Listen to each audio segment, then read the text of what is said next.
I'm Madison Carter, 28, and I've always been the black sheep in my appearance-obsessed family. I still remember the exact moment my heart shattered into a million pieces. We were at dinner when my mother turned to me with a cold smile and said, "Madison, about Ethan's wedding day. It's better if you're not there."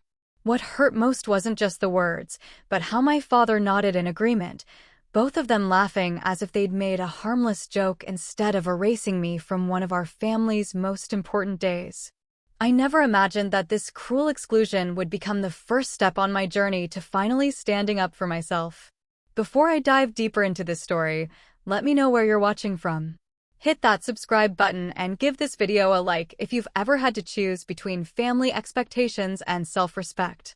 Growing up in Brookline, an affluent Boston suburb, I was surrounded by perfection, or at least the appearance of it. Our Tudor-style home with its manicured lawn made the perfect backdrop for a seemingly perfect family. Except I never quite fit into that picture. My father, Richard Carter, built his plastic surgery practice catering to Boston's elite. His obsession with physical appearance wasn't just professional, it defined our home life too. "Presentation is everything, Madison," he'd remind me constantly, eyeing my outfit or my plate with equal scrutiny. My mother Diana wasn't any better. A former Miss Massachusetts who narrowly missed the Miss America crown, she channeled her pageant dreams into micromanaging my appearance. "Stand up straight, pull that shirt down, should you really eat that?" Her comments formed the soundtrack of my childhood. Then there was my brother Ethan, 3 years older and the golden child in every way. With his chiseled features that mirrored my father's and the same driven personality, he was already following Dad's footsteps through medical school by the time I was finishing high school. Their bond was unshakable, built on shared ambitions and values that I could never seem to access. Family photo sessions were particularly telling. While I have dozens of childhood photos, a careful observer would notice a pattern. In group shots, I was strategically positioned at the back or side, sometimes partially hidden behind another relative. In our annual Christmas card, the photographer would take dozens of shots, my parents inevitably choosing the one where I looked smallest or was least noticeable. By age 12, I'd already been enrolled in 3 different weight loss camps, none of which produced the results my parents wanted. My 13th birthday present was a consultation with a nutritionist who handed me a 900-calorie meal plan while my mother watched approvingly. The summer before high school, I overheard my mother on the phone with her sister. "We've tried everything with Madison. Richard says it's too early for surgery, but I'm at my wit's end." Can you imagine the homecoming photos with her looking like this? Despite the constant focus on my appearance, I found refuge in art and academics. I maintained straight A's throughout school and discovered my talent for illustration in sophomore year art class. My cartoon characters, often featuring girls with bodies of all shapes and sizes, won school competitions and eventually got published in local papers. My parents attended my art showcase exactly once. "Couldn't you draw something more conventional?" my mother had whispered, looking around nervously to see if her friends had noticed the fuller-figured characters in my drawings. My father added, "This hobby is fine for now, but you'll need a real career eventually." College became my escape. At Rhode Island School of Design, miles away from home but not too far, I finally found space to breathe. My roommate Rachel was the first person who seemed to like me exactly as I was. "Your parents sound like characters from a bad 80s movie," she'd say after our phone calls left me in tears. I graduated with honors and landed a job illustrating children's books, work my parents dismissed as cute rather than a legitimate career, despite my growing success. "When are you going to get a real job?" became their standard greeting whenever I visited home, which grew increasingly rare. Still, I maintained contact. Sunday calls, holiday visits, occasional family dinners. Each time I'd arrive with hope that something had changed, that finally they might see me for who I was rather than how I looked. Each time I left with the same hollow feeling, promises to myself that next time I wouldn't care so much about their approval scattered like breadcrumbs on the drive home. Through all of this, I still believed that family was family. That blood meant something. That somewhere deep down, beneath the criticism and disappointment, my parents must love me for me.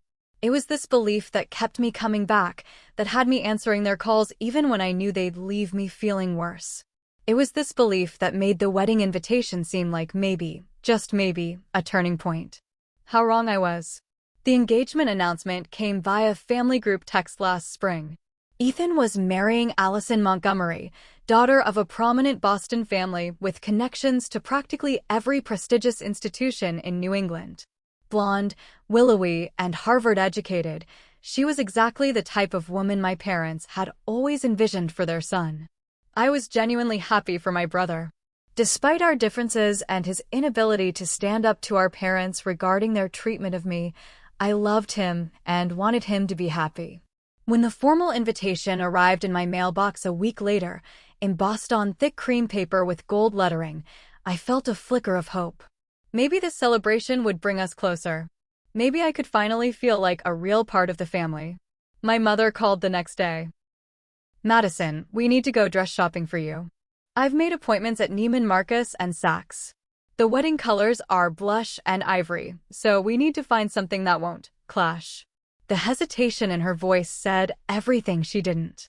The shopping trip was scheduled for the following Saturday. My mother, Allison, and Allison's mother, Catherine, met me at the high-end department store where a personal shopper had been arranged. From the moment I arrived, I could feel the tension.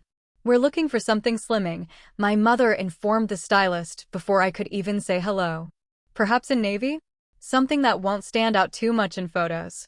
The stylist, Jen, gave me a sympathetic look before leading us to a private shopping suite filled with dresses. For the next 3 hours, I tried on outfit after outfit, each one met with critical stares and hushed consultations. During a moment when I was changing, I overheard Allison's voice from the sitting area. "I just don't understand why she can't make an effort for one day. It's my wedding, after all." My mother's reply was equally cutting. "We've tried everything over the years. At this point, we just have to work with what we've got and minimize the impact." Catherine chimed in. "Could she maybe not be in the main family photos? Just the ceremony, perhaps?" I froze in the dressing room, the zipper of a forest green dress halfway up my back, my reflection staring back at me with wide, hurt eyes. I'd known they were critical of my appearance, but hearing them so casually discuss erasing me from my own brother's wedding records felt like a knife to the heart. I pulled myself together, finished the appointment, and even agreed to a dress, an expensive, uncomfortable dark blue number with strategic panels that my mother insisted was perfect.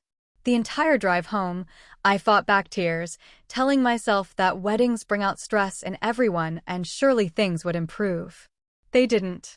As wedding preparations intensified, so did my marginalization. I was invited to fewer planning events than even distant cousins. When I did attend, I was seated away from the main family table or conveniently assigned tasks that kept me out of most conversations.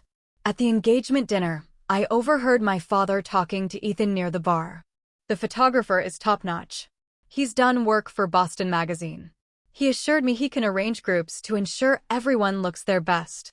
And he's a wizard with editing afterward." Ethan had simply nodded, not defending me, not questioning the implication. His silence hurt almost as much as my father's words.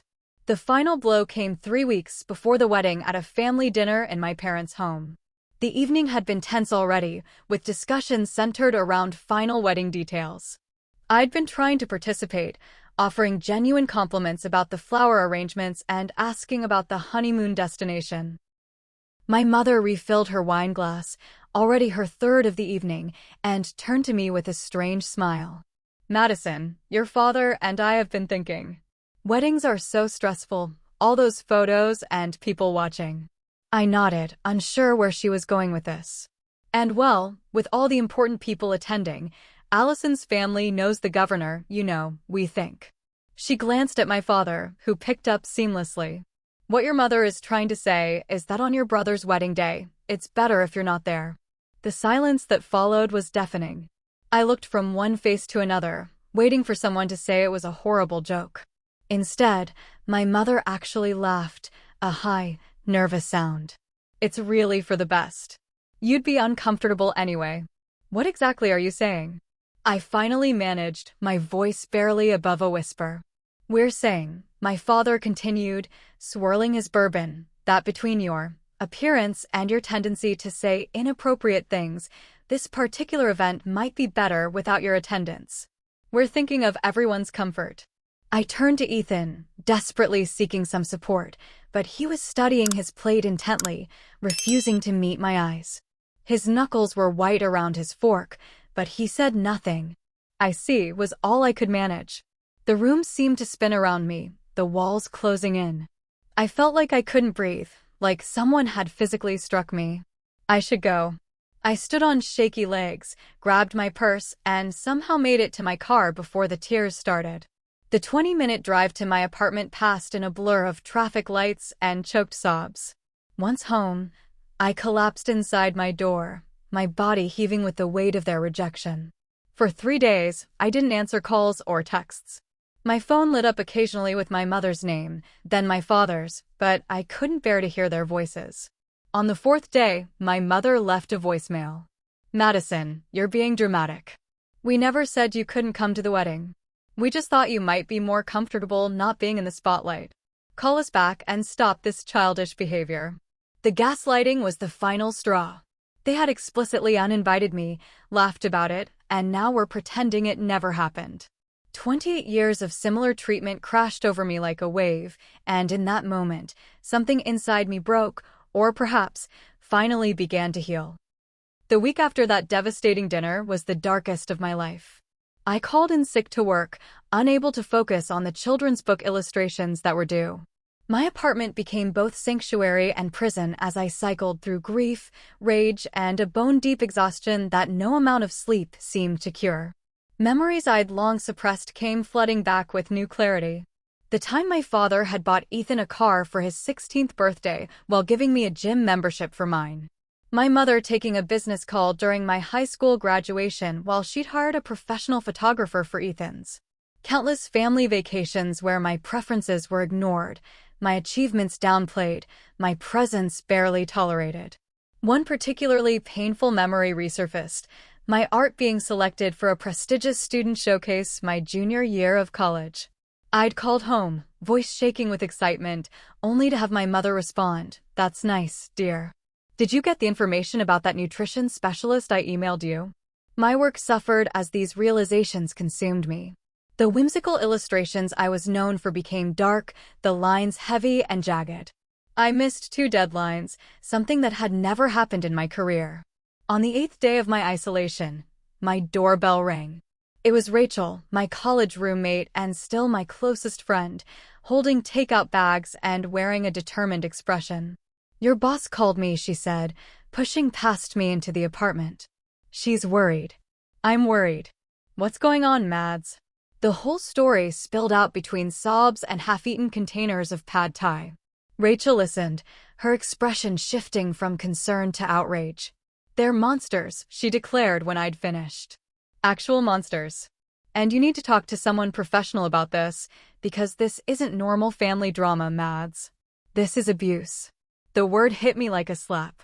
Abuse. I'd never considered that emotional cutting down, the constant criticism, the systematic exclusion could be classified that way. Abuse was bruises and broken bones, wasn't it? Not carefully worded barbs and strategic social maneuvering. But Rachel was insistent, and the next day she drove me to an appointment she'd made with Dr. Bennett, a therapist specializing in family trauma. Dr. Bennett was a calm, steady presence in her office filled with plants and soft light. "What you're describing," she said after I'd recounted my family history, "is a pattern of emotional abuse and scapegoating. In family systems theory, there's often a designated patient, the person who carries all the family's dysfunction. From what you're telling me, you've been assigned that role. But why me?" I asked, the question that had haunted me for years finally finding voice. "What did I do wrong?" "Nothing," Dr. Bennett said firmly. Often the scapegoat is actually the healthiest family member, the one who refuses, even unconsciously, to fully participate in the family's dysfunctional patterns. The one who sees the truth. Over the next few sessions, Dr. Bennett helped me recognize how my parents' behavior reflected their own insecurities and how Ethan's compliance was its own kind of damage.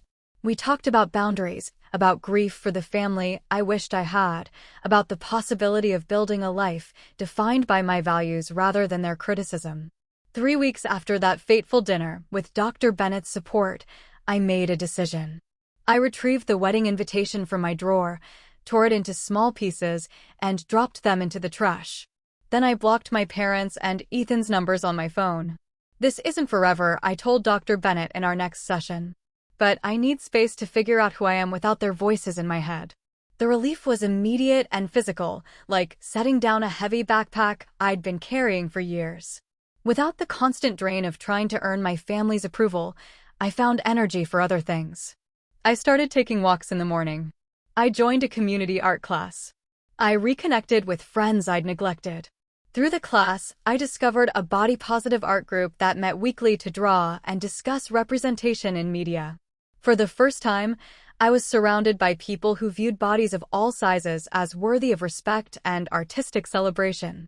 The group's leader, a vibrant woman named Jasmine, introduced work that portrayed fat bodies as beautiful, strong, and deserving of dignity, revolutionary concepts to someone raised in my family.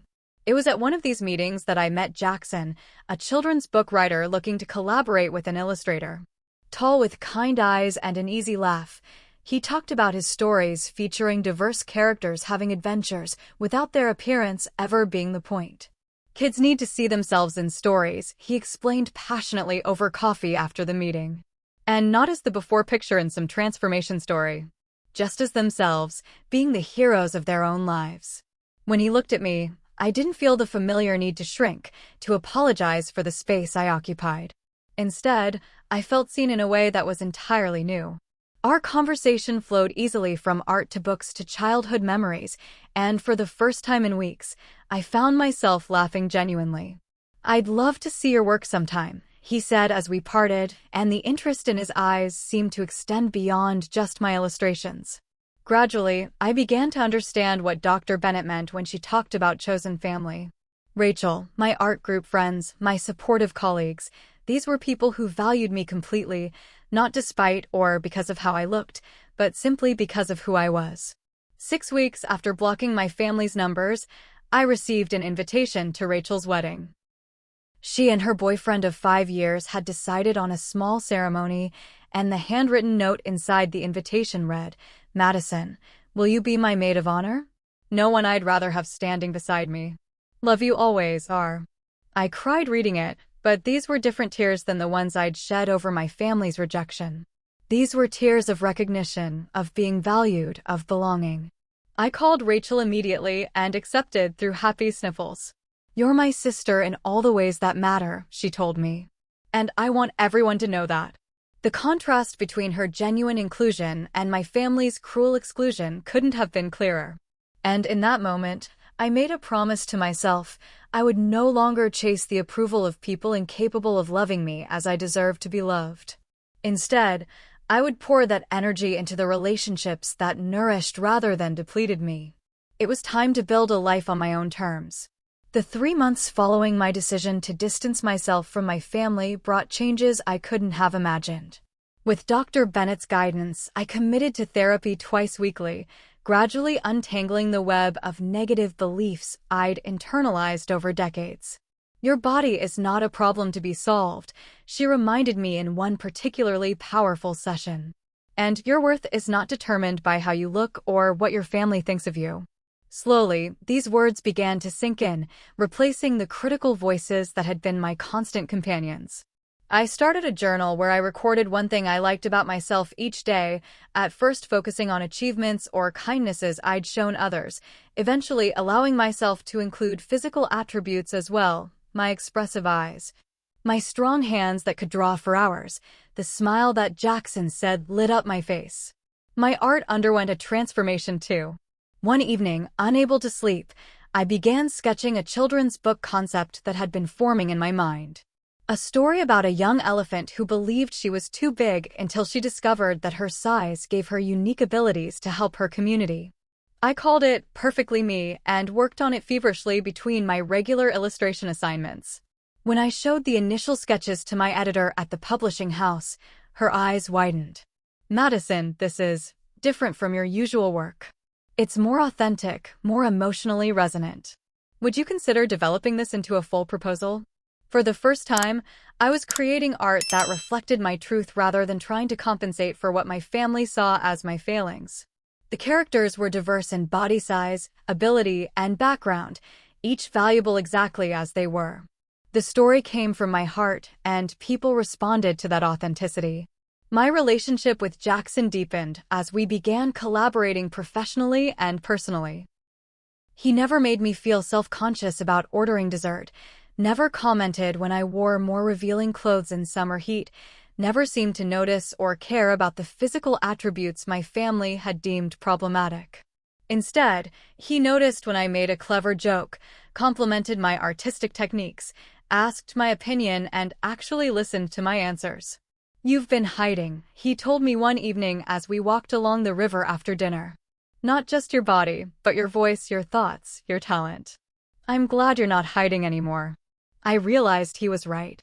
I'd been making myself smaller in every way possible, speaking softly, minimizing my accomplishments, literally trying to take up less space, all in a futile attempt to be acceptable to people who would never be satisfied. My wardrobe evolved too, not toward the conservative, slimming styles my mother had pushed, but toward bright colors and patterns that brought me joy. I donated the navy dress my mother had selected for Ethan's wedding, along with dozens of other safe outfits I'd accumulated. In their place came flowing dresses, comfortable jeans that actually fit, tops that didn't leave me tugging and adjusting all day. As Rachel's wedding approached, she insisted on dress shopping together. "Whatever makes you feel beautiful," she said as we browsed boutiques. "That's the only requirement."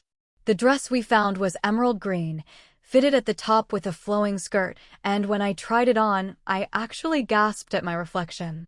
Not because I looked smaller or different, but because for the first time, I looked like myself, confident, vibrant, present. Rachel's wedding day arrived, sunny and perfect. As maid of honor, I stood beside her throughout the ceremony, held her bouquet during the vows, gave a heartfelt toast that had guests both laughing and wiping away tears. Not once did I worry about how I looked in photos or whether I was embarrassing anyone by existing. I was simply there, fully present for my friend's happiest day. The photographer, a friend of the couple, captured candid shots throughout the event. When she posted a preview on social media the next day, I was stunned by what I saw. There I was, dancing joyfully, head thrown back in laughter, the green dress swirling around me. Another showed Rachel and me in a tight embrace, both of us with tears of happiness in our eyes. I barely recognized myself, not because of how I looked, but because of the uninhibited joy radiating from every image. Without the weight of my family's judgment, I appeared transformed. The photos quickly gathered likes and comments, many from people in our hometown who knew my family. "Gorgeous. You look amazing. What a beautiful maid of honor." The compliments felt strange after years of conditioning to expect criticism. But the most surprising response came 3 days after the wedding, a text from my mother. "Saw the wedding photos online. You're looking healthy. We should talk soon." No apology. No acknowledgement of their cruelty. Just a passive-aggressive comment and an attempt to re-establish contact on her terms. 6 months ago, I would have jumped at this meager offering, grateful for any attention. Now, I simply didn't respond. Instead, I poured my energy into finalizing my book proposal, spending time with friends who valued me, and nurturing my growing relationship with Jackson. For the first time in my life, I wasn't waiting for my family's approval to feel worthy of happiness. I was creating that happiness myself, and it felt like freedom. I was adding final touches to my book illustrations when the doorbell rang. It was a Tuesday afternoon, 2 weeks before Ethan's wedding date, and I wasn't expecting anyone. When I opened the door, I found my brother standing awkwardly in the hallway, shifting his weight from foot to foot like he used to do as a teenager when he was in trouble. "Madison," he said, his voice strained. "Can I come in?" For a moment, I considered closing the door. But curiosity won out, and I stepped aside silently to let him enter. My apartment had changed along with me over the past months. Gone were the muted tones and minimalist decor that had made the space forgettable. Now, colorful artwork covered the walls, plants thrived on every surface, and in-progress illustrations were pinned proudly around my workspace rather than hidden away when visitors came. Ethan looked around, clearly taken aback by the transformation. "Your place looks different." "So do I replied simply, not offering him a seat. "What do you want, Ethan?" He cleared his throat, looking uncomfortable. "I've seen your photos online. From your friend's wedding. You looked happy." "I was. I am." "Look, Mads, about what Mom and Dad said at dinner that night. When they uninvited me from your wedding while you sat there and said nothing?" My voice was calm, but I could feel heat rising in my cheeks. He winced. "They didn't mean it the way it sounded." "Really? How exactly does 'it's better if you're not there' have a positive interpretation?" "They were stressed. The wedding plans, Allison's family's expectations. It's been a lot of pressure." He ran a hand through his hair, the gesture so familiar it made my heart ache despite my anger. "Anyway, that's why I'm here. I want you to come to the wedding.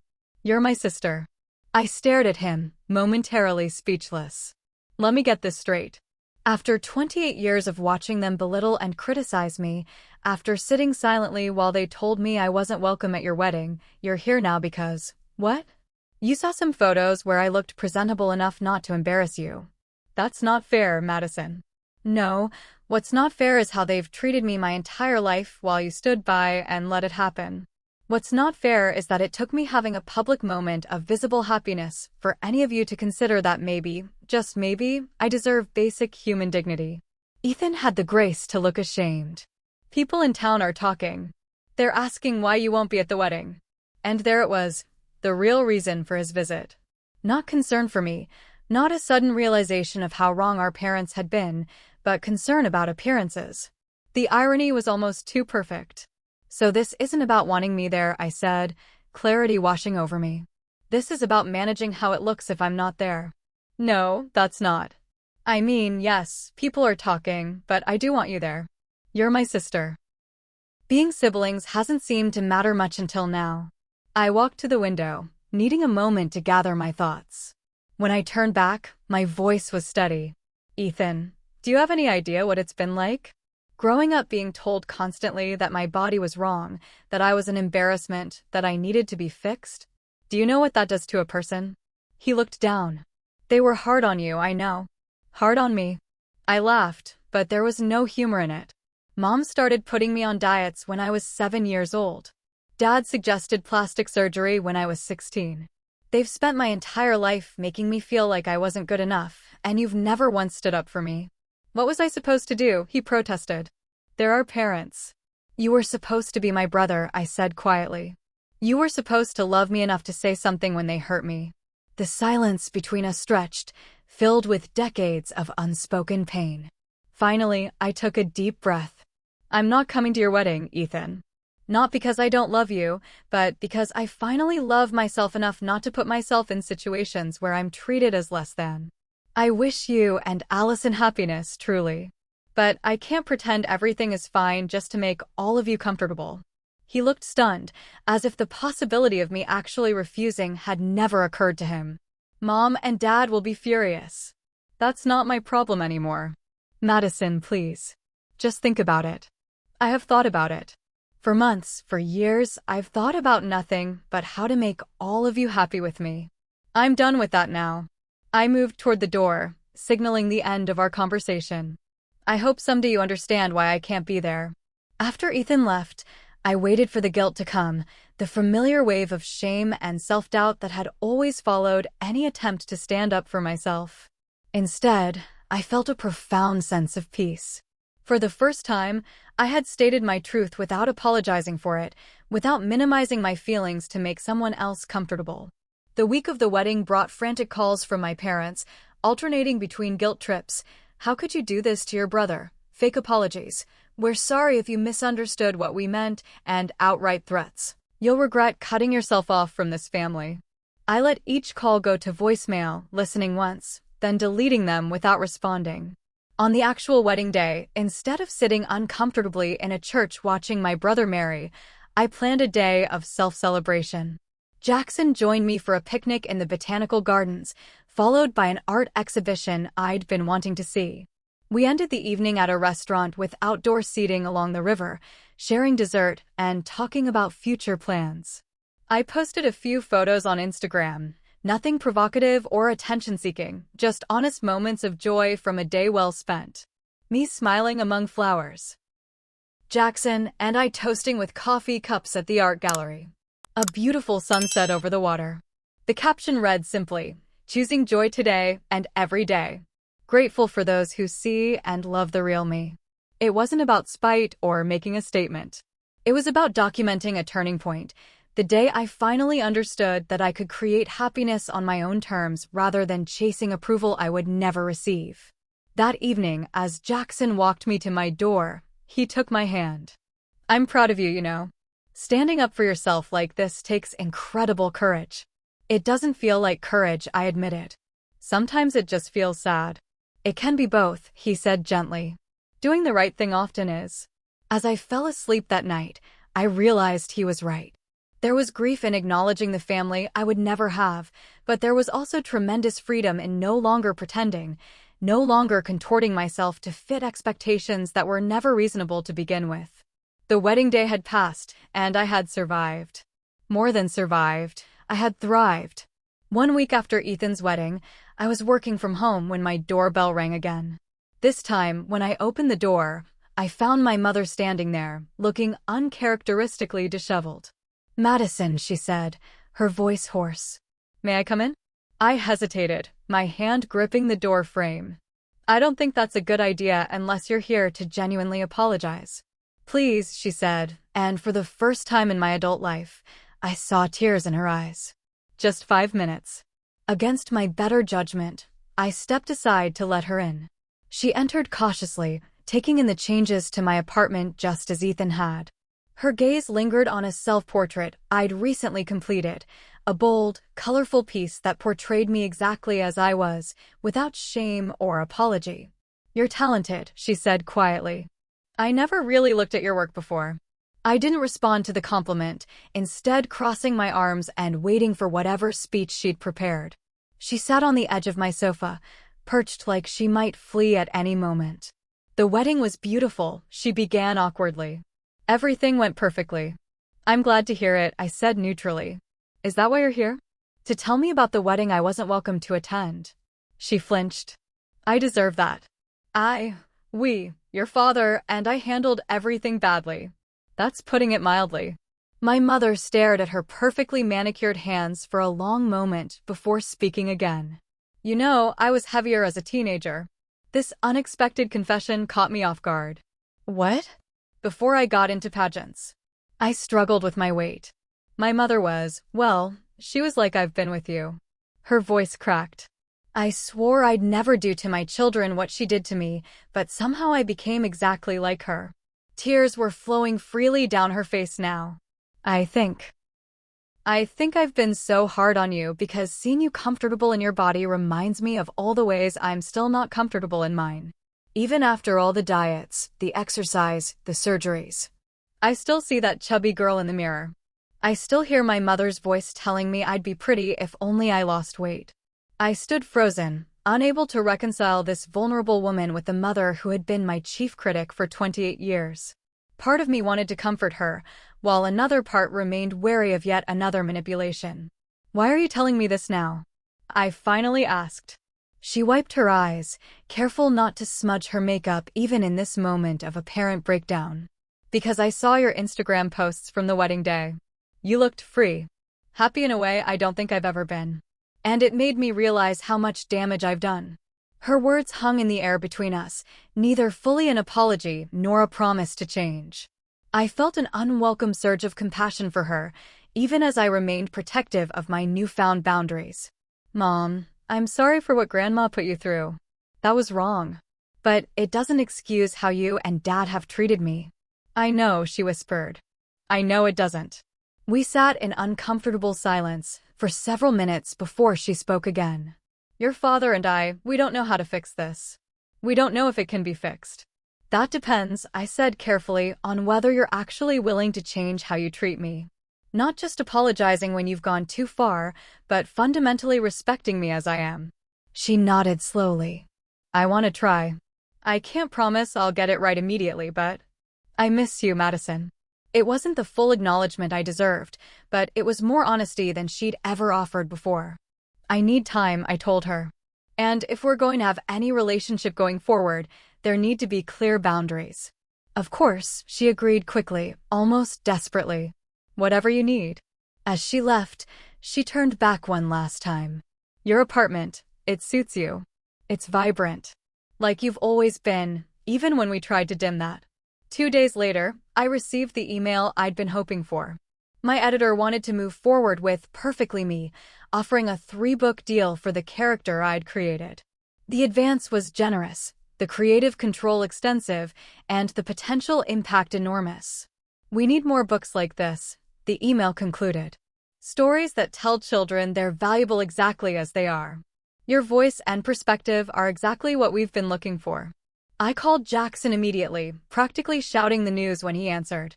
His genuine excitement matched my own, and he insisted on taking me to dinner to celebrate. We should invite Rachel too, I said. And maybe Jasmine from the art group. They've all been so supportive.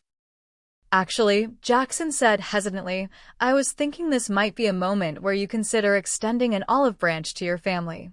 Let them see your success, if you're comfortable with that. I was silent for so long that he quickly backtracked. Or not. It's completely up to you. I just thought. No, you might be right, I interrupted. Not to seek their approval, but to show them who I really am. On my terms this time. So that's how, 2 weeks later, I found myself hosting a book launch party at a local gallery that had agreed to display my illustrations.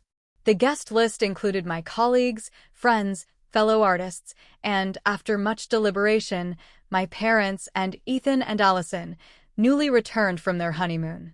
The launch party was everything I could have hoped for. My editor spoke glowingly about the project. Children attending with their parents listened raptly as I read a section of the book, and the illustrations displayed around the gallery received enthusiastic praise. Through it all, my parents stood awkwardly near the back, my father stiff in his suit, my mother trying visibly not to critique the casual atmosphere. Ethan and Allison circulated more comfortably, though I noticed Allison's tight smile when she examined my work. Charming little drawings, she said when we finally spoke. Though I suppose children's books are easier than real art. Less pressure to be sophisticated. Before I could respond, Jackson appeared at my side. Actually, children's book illustration is incredibly demanding. Madison's work has to communicate complex emotions through seemingly simple images, all while engaging both children and the adults reading to them. It's a rare talent.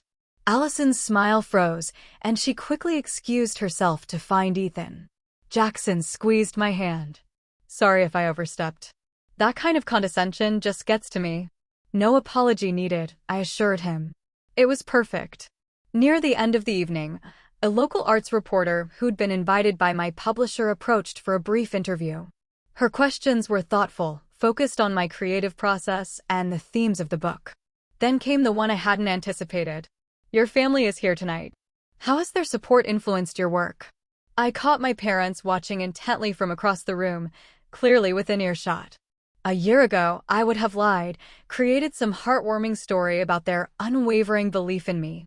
6 months ago, I might have avoided the question entirely. Instead, I took a deep breath and spoke my truth. Actually, finding my artistic voice has been part of a larger journey of self-acceptance. For much of my life, I tried to make myself smaller, physically, creatively, emotionally, to please others, particularly my family. This book represents my decision to take up space unapologetically, to value myself as I am rather than as others think I should be. The reporter nodded encouragingly. That's a powerful message, especially for children. I hope so, I said, because it's something I wish I'd learned much earlier. I could see my parents' shocked expressions as they realized I'd spoken publicly about our dysfunctional dynamic, not in a vengeful way, but simply as a statement of fact. They excused themselves shortly afterward, my father murmuring a stiff congratulations, my mother kissing my cheek mechanically. Ethan lingered after they left, approaching me as the crowd thinned. Your book looks amazing, Mads. I mean it. Thank you, I said, genuinely appreciative of the specific compliment. And about what you said in that interview. He looked uncomfortable but pressed on. You were right. About all of it. I should have stood up for you all these years. I was just so afraid of becoming their target too. It was the most honest conversation we'd had since childhood. I understand that, Ethan. I do. But I needed my big brother. I know. I'm sorry. He hesitated. Can we maybe try again? As adults this time. I didn't have an immediate answer, but for the first time, I felt a genuine opening between us, a possibility for something new. Maybe. Small steps, okay? He nodded, relief evident in his expression. Small steps.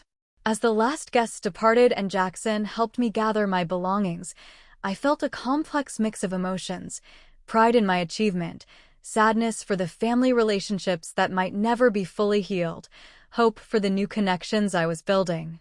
But mostly, I felt at peace with the path I'd chosen.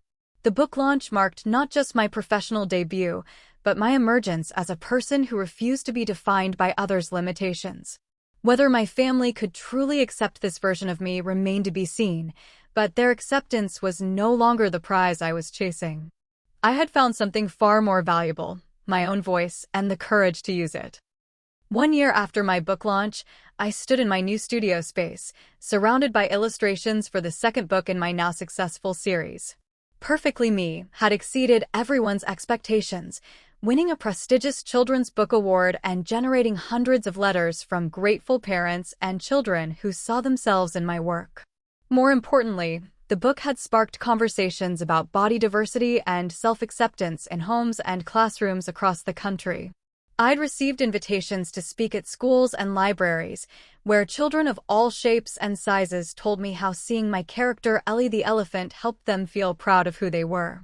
My personal life had transformed alongside my professional success. 6 months earlier, Jackson and I had moved in together, converting a spacious loft into both living quarters and a shared creative workspace. On a crisp autumn evening with the city lights twinkling below our rooftop garden, he'd proposed with a vintage emerald ring that reminded him, he said, of the dress I'd worn to Rachel's wedding, the first time I saw you fully embrace your light. My relationship with my family remained complicated, but had evolved in ways I couldn't have imagined. My mother, true to her word, had been making halting but genuine efforts to change. She'd started therapy herself, occasionally sharing insights from her sessions about her own mother's cruelty and how those patterns had shaped her parenting. Our interactions still had awkward moments. She'd sometimes catch herself before making a critical comment about my appearance, the effort visibly straining her, but the mere fact that she was trying represented enormous progress. We'd settled into a cautious monthly lunch routine, focusing on neutral topics and gradually building a different kind of relationship. My father found change harder. His professional identity was so entwined with physical appearance that he struggled to understand my perspective. Still, he'd made small gestures, sending a congratulatory note when my book won its award, asking respectful questions about my work rather than dismissing it as a hobby. Ethan had surprised me the most. After our conversation at the book launch, he'd reached out consistently, sometimes just sending a funny meme or checking in about my day. When Allison made a snippy comment about my weight at a family dinner, he'd actually spoken up. That's enough, Allison. I won't have my sister disrespected. The shock on everyone's face, including his own, had been almost comical. But that moment marked a turning point in our sibling relationship, a reclaiming of the protective bond we'd shared as children before family dynamics pulled us apart. The most meaningful evidence of Ethan's change came 3 months ago, when he called to tell me Allison was pregnant. We're having a girl, he'd said, his voice thick with emotion. And I keep thinking about how I want her to grow up. I don't want her to hate her body or think her worth is tied to how she looks. I don't want her to feel like I felt growing up, constantly performing to earn approval. I want her to be more like you. His words had brought tears to my eyes. You'll do better than our parents did, I assured him. Being aware of the pattern is the first step to breaking it. Will you be her aunt? He asked hesitantly. Really be in her life? I want her to have you as a role model. Of course, I promised. I'd be honored. My own life continued expanding in beautiful ways. I'd maintain my connection with the body positive art group, eventually becoming a mentor to newer members. Rachel had given birth to her first child, naming me godmother. My friendships deepened as I learned to be fully present and authentic rather than constantly seeking approval. Therapy with Dr. Bennett continued, though we'd reduced the frequency of our sessions. "You've done remarkable work," she told me during a recent appointment. "Not just in healing from your family's treatment, but in creating a life that truly reflects your values." As Jackson and I began planning our wedding, I found myself facing a decision I'd never expected to confront: what role, if any, my family would play in the ceremony. Unlike Ethan's wedding, where I'd been deliberately excluded, I had full control over who would be part of our celebration. "We could elope," Jackson suggested when I shared my conflicted feelings. "Skip the family drama entirely." "No," I said after careful consideration. "I want a real wedding, surrounded by the people who matter to us, including my family, but on my terms this time." I drafted careful invitations, including clear expectations about behavior and respect. To my parents, I added a handwritten note: "Your presence is welcome if you can celebrate us as we are, without criticism or attempts to change anything about the day. I hope you can be there, but I will understand if you cannot meet these conditions." Their response came a week later, a simple card with my father's precise handwriting: "We will be there on your terms. We are trying to learn." As I look toward the future, my upcoming wedding, the continuing book series, the possibility of children someday, I carry the lessons of the past year like treasured possessions. That standing up for yourself isn't selfish but necessary. That sometimes the greatest act of self-love is walking away from those who cannot see your worth. That family can be both those you're born to and those you choose. That healing isn't linear but happens in fits and starts, in breakthroughs and backslides. And most importantly, that the approval I spent decades chasing was never mine to earn. It was theirs to freely give, and their failure to do so reflected their limitations, not my value. If my story resonates with you in any way, please know you're not alone. Each of us deserves to be loved completely, not despite our differences, but including them. Whether your journey involves setting boundaries with family, finding your authentic voice, or simply learning to love the person staring back at you in the mirror, I hope you'll be gentle with yourself along the way. I'd love to hear your thoughts in the comments. Have you ever had to choose between family expectations and self-respect? What helped you find your way through? Share your story, and let's continue supporting each other. Don't forget to subscribe for more real conversations like this one, and hit that like button if anything in my journey spoke to you. Thank you for being here with me today. Your presence and support mean more than you know.